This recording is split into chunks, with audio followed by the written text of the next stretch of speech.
Assalamualaikum warahmatullahi wabarakatuh. Halo, apa kabar semuanya? Semoga semuanya dalam keadaan sehat walafiat ya.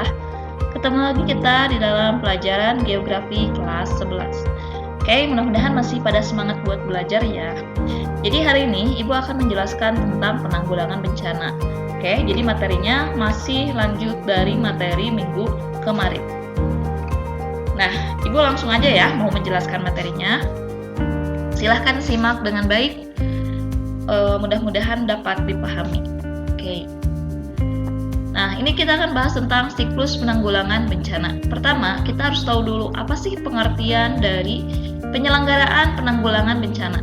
Jadi, menurut Undang-Undang Nomor 24 Tahun 2007, penyelenggaraan penanggulangan bencana adalah serangkaian upaya yang meliputi penetapan kebijakan pembangunan yang berisiko timbulnya bencana, kegiatan pencegahan bencana, tanggap darurat, dan rehabilitasi.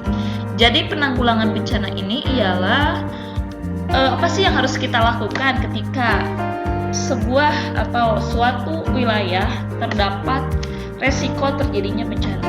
Dari mulai pencegahan, tanggap darurat ketika terjadi bencana, sampai pasca bencana itu melakukan rehabilitasi.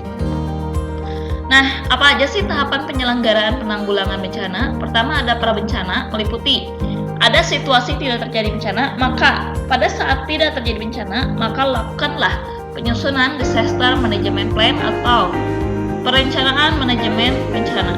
Lalu yang kedua, ketika terjadi bencana, yang dilakukan adalah rencana kesiapsiagaan untuk menghadapi keadaan darurat. Jadi, ketika misalkan nih tsunami, maka harus direncanakan. Pahit-pahitnya tsunami itu misalkan menghancurkan satu wilayah, maka harus ngapain nih ketika wilayah tersebut hancur akibat tsunami? Misalkan kita harus membuat tempat pengungsian, atau misalkan bagaimana cara untuk mencari korban, kayak gitu. Lalu yang kedua, tahap tanggap darurat ketika terjadi bencana, gitu. Nah, pada tahap ini dilakukan rencana operasi sebagai operasionalisasi dari rencana kedaruratan atau rencana kontingensi. Ketika tahap ketiga itu pasca bencana atau disebut juga dengan pemulihan. Jadi ketika sebelum, sedang terjadi bencana, dan setelah terjadi bencana yang disebut dengan pasca bencana. Nah, tahap ini dilakukan penyusunan rencana pemulihan atau recovery plan. Apa aja sih rencananya? Itu rencana rehabilitasi dan rekonstruksi. Ya. Rehabilitasi itu jadi bagaimana caranya yang tadinya rusak dibenerin lagi gitu. Dan rehabilitasi itu kayak gitu. Jika ada kerusakan maka harus diperbaiki kayak gitu.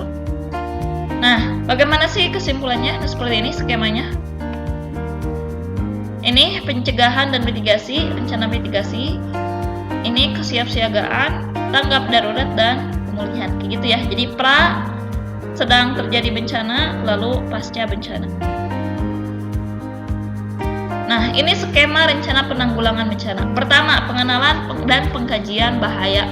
Misal di Kabupaten Garut, bencana apa aja sih yang mungkin terjadi di Kabupaten Garut? Pertama, mungkin terjadi apa? Gempa misalnya.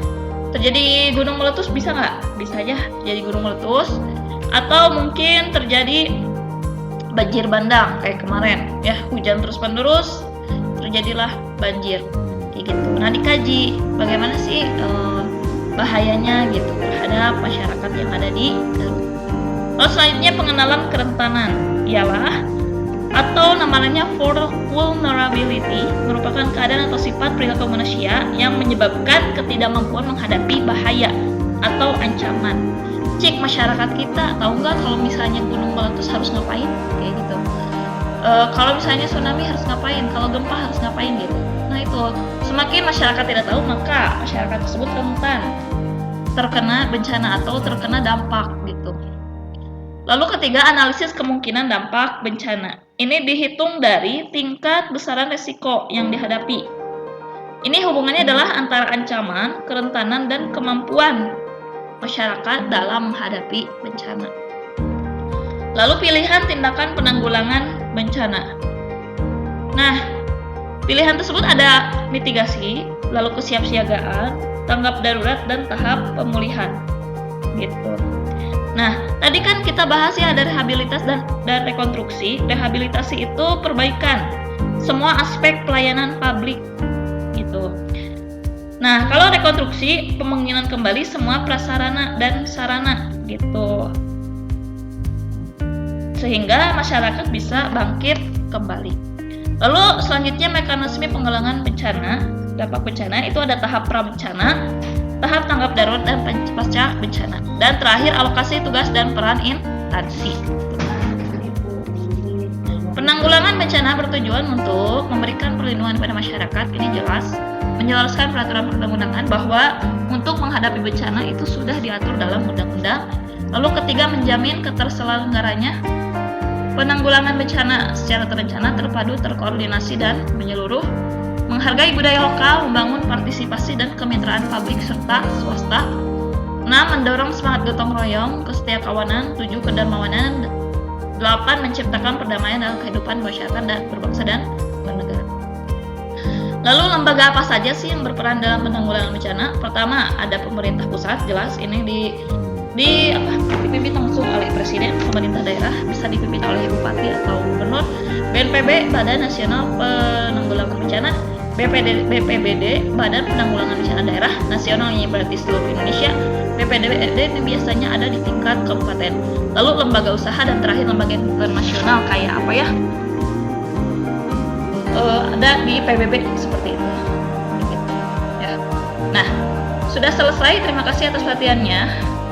Mudah-mudahan bermanfaat. Assalamualaikum warahmatullahi wabarakatuh.